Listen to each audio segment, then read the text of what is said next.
her fidelity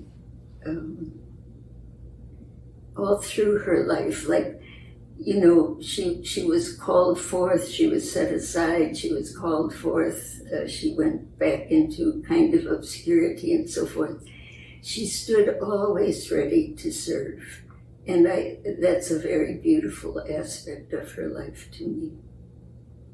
Ce qui me marque sur Mère Thérèse, c'est son texte intitulé « C'est livré », c'est-à-dire sa vie d'abandon total à Dieu, et cela m'attire a vivre davantage mon offrande a Dieu. A docilidade dela ao Espírito, né? A escuta do Espírito, né? A fazer a vontade do Espírito. E eu sou muito encantada com o texto Entregar-se, de Madre Teresa, que é como se definisse a vida dela, né? Como ela viveu essa docilidade à conduta do Spirito Santo. L'altro testo che a me piace molto è che lei ci ha lasciato la visione della bontà, cioè questo sguardo con cui il Signore, no? Guarda l'umanità e guarda noi, e quindi per me è importante chiederlo, questo sguardo di bontà. Alors, ce qui marque chez Mère Thérèse, c'est sa vision de la bonté qui est toujours là et qui m'aide à avancer dans la vie. Cette bonté me pousse à voir inlassablement la créativité pour apporter la nouveauté à travers les trois dimensions. C'est la prière, la vie communautaire et le service apostolique. The thing about her that really struck me as time went on was her picture, the rabbit hutch picture, and it was her gaze. And I think that's still very important for me. It's that seemed to inspire sort of a live connection, and that she's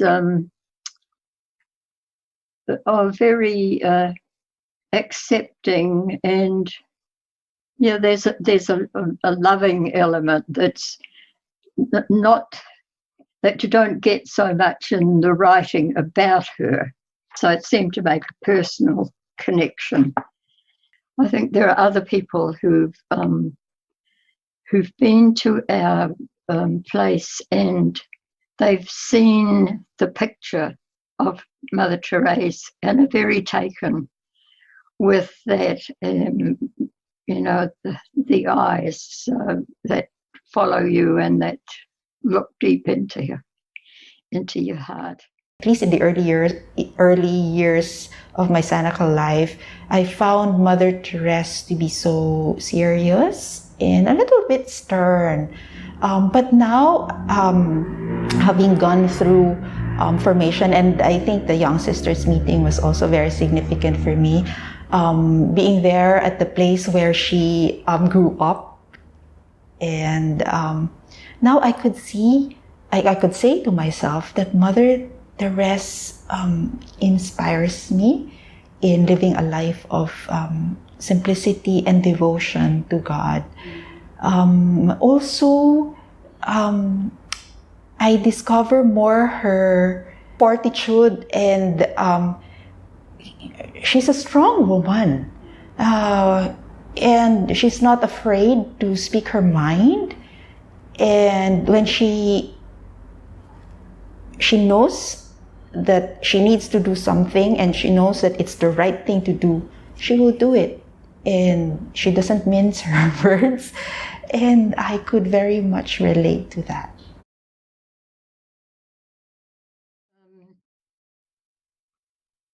There's one thing in particular, personally, of the visits that I made to La Louvain and to Le Mars with the renewal groups.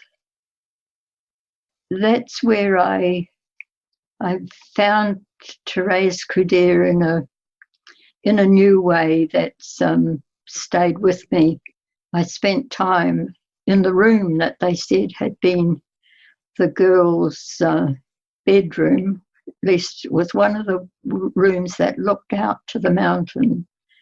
the high hills there. It was that I saw Thérèse as a little country girl, and that's that was really special, precious to me, actually, that I could feel that resonance with her. I just have the feeling that I have something in common with her as a little country girl who as she grew up, like more and more wanted to follow whatever God's call was. It's almost like a special companion through life. I love Mother Thérèse because she is so real. You know, I love her letters, and one of the letters that struck me right from the start and stays with me till today and still continues to educate me were her letters to Father Thurm, you know, the spiritual father, and also our co-founder of the Senegal. And in that letter, she mentioned, or at least in the letter of Father Thurm to her, was to keep reminding Mother Thérèse, do not be discouraged. You know, do not be discouraged. Then I realized, so in many ways in her community life, in many ways in her apostolate, she must have felt discouraged. Not just like me and anybody else.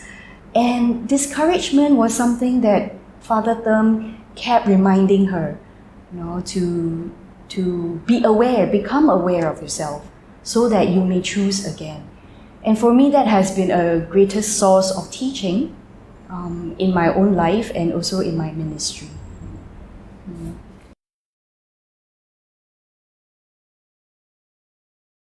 Et ce qui m'arrive dans mon esprit maintenant, c'est sa parole qui dit que quand on est au bon Dieu, il ne convient pas d'y être aveuglé, et je l'aime beaucoup. Sa parole aussi, employons bien les moments présentiels à notre disposition, et tout se fera pour l'avenir, les bons dieux y pourverra. La parole de Sainte Thérèse Couderc m'a aidé beaucoup pour mieux vivre la confiance en Dieu et pour comprendre la valeur du temps et l'œuvre de Dieu dans ma vie quotidienne. Entregar-se é mais que dedicar-se, é mais que dar-se, é mesmo algo mais que abandonar-se a Deus. Entregar-se é mais que dedicar-se, é mais que dar-se, é mesmo algo bom que entregar-se a Deus.